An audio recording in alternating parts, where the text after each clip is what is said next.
We've just released our latest summer forecast update. So Richard, in spring the forecast suggested better growth across most of the countries in Central East and Southeast Europe. Are you still as positive?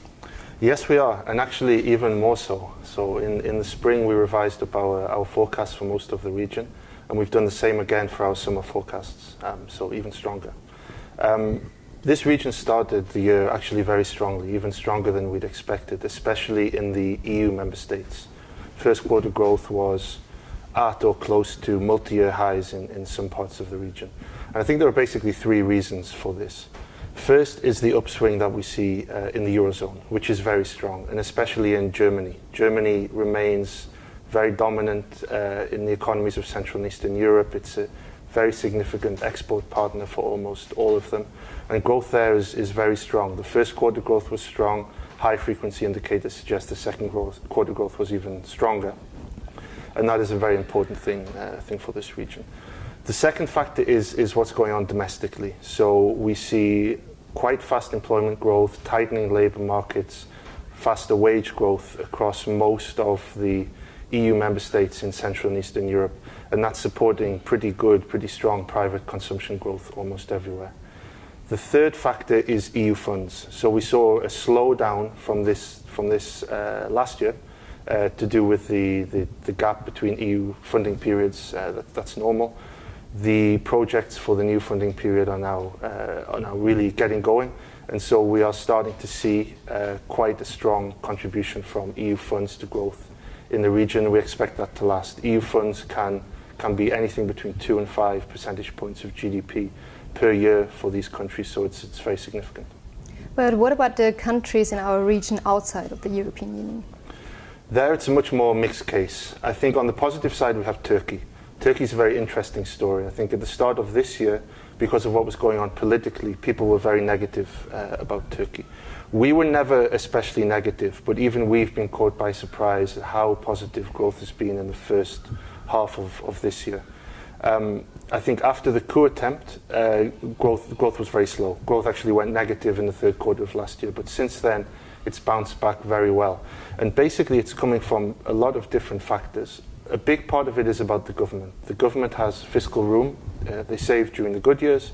Now they have room to spend, and they're doing that. So we're seeing fiscal loosening. We're seeing quite a lot of public investment, and also some government help in terms of credit. So government providing cheaper credit especially to small and medium-sized businesses. That in turn is supporting private consumption growth, which is particularly strong. Consumer confidence is strong. But there are also external factors. One is exports, goods exports, partly helped by the weakening of the lira, but also Turkey is benefiting from this stronger demand in the EU, which remains Turkey's biggest export market. And the final thing is probably tourism. The tourism sector is still under pressure. Security risk is still perceived as being high for obvious reasons.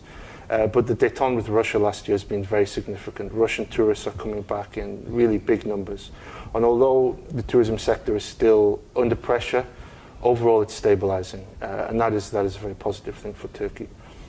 The other countries in our region outside of the EU are doing less well. We have quite a few growth downgrades for Russia, former Soviet Union, and some parts of the Western Balkans.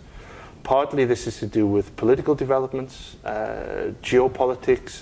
The conflict in eastern Ukraine is still matters for growth, and in the Western Balkans, tensions between countries is also an issue. But I think there are other factors. One is for Russia and the FSU, it's the oil price. We had expected the oil price to gradually rise during our forecast period. Now we don't think it will. We think it'll be flat. That's bad for the oil exporters, Russia and Kazakhstan.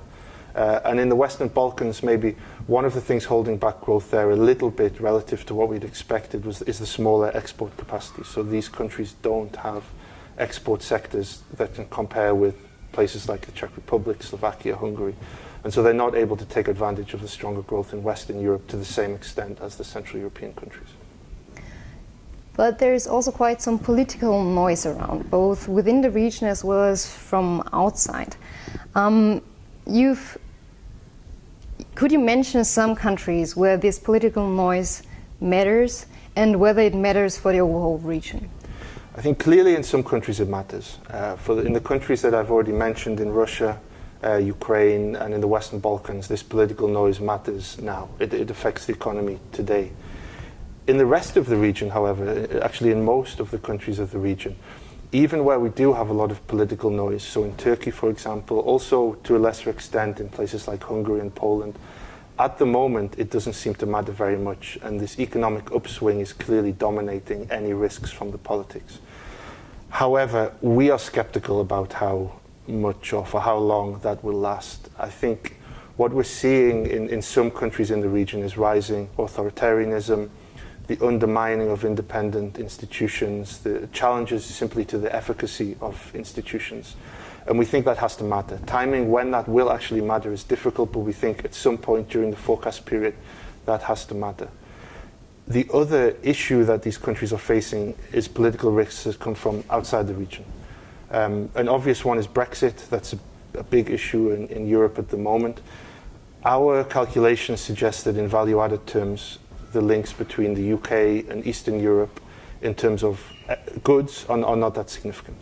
But obviously Brexit matters in other ways. The UK is very dominant in services, the links are extensive.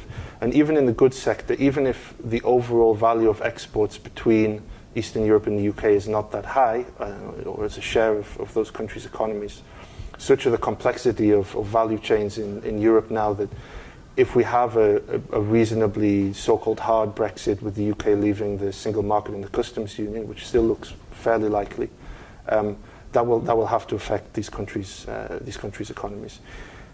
And even taking Brexit out, there are issues within the EU. The most obvious is this tension that we now see between France and Poland, but it's a demonstration or example of these broader tensions between East and West Europe, which are kind of on the back burner at the moment because of Brexit, but will come back. There's a lot of irritation, I think, in Western Europe about the perceived lack of sharing of refugees by a lot of countries in Eastern Europe, so-called free riding. And if this escalates and if we start to see challenges to EU funds inflows, for example, which I've already mentioned are very important, then that is an issue for growth in the region. So overall, do you expect that the upswing in Central, East and Southeast Europe is going to continue beyond this year?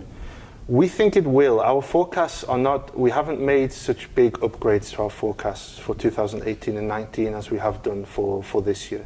We do think there's a very significant cyclical component to this, which can't last much beyond this year.